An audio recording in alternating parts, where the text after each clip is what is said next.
Hi, welcome to Faith Redefined Devotionals.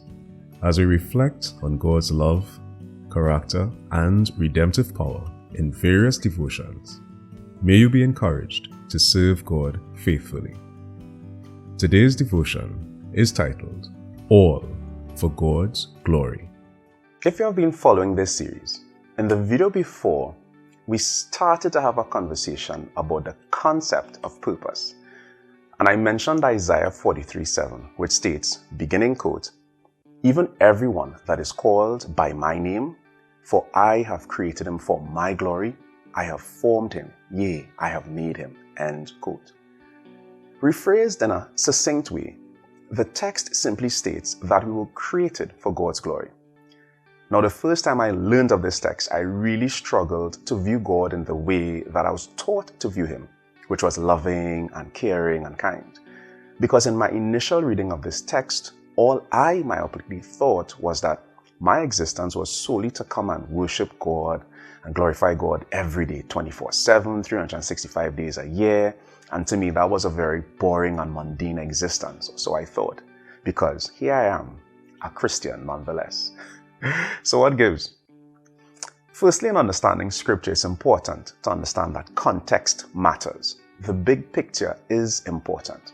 We cannot understand scripture, more so God, in isolation.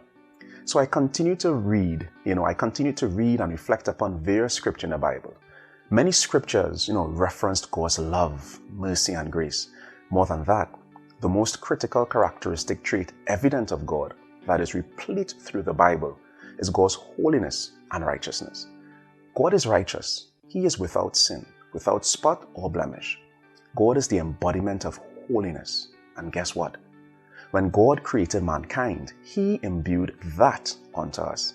He imparted His holiness and righteousness into the first man and woman that was ever created.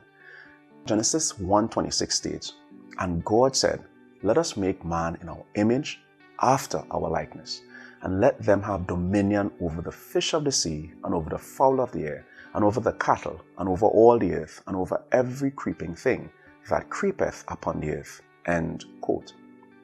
And that is the clue of what it means to be created for God's glory. I hope you caught it. Genesis 1:26 reveals that we were created in the image of God. Without going into too much detail, that image the Bible is referring to pertains to the character of God. Stated differently, it means that God made man with his character of holiness and righteousness. At least this is what it was before sin came into the picture. Nonetheless, the intention was that the character of God will shine through the life, actions, and deeds of man. Mankind would reflect God's character, the way a child reflects the character and upbringing of their parents. Continuing with that comparison, when a child reflects the good training of their parents, the parents are honored and praised by others for a job well done.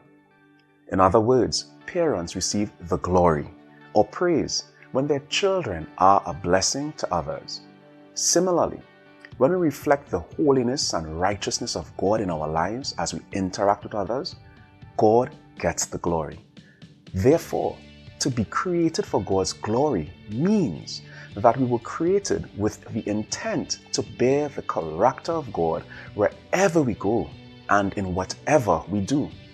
So my first interpretation of what it means to be created for God's glory was way off, and I'm glad because I'm happy to know that glorifying God is a more fulfilling endeavor.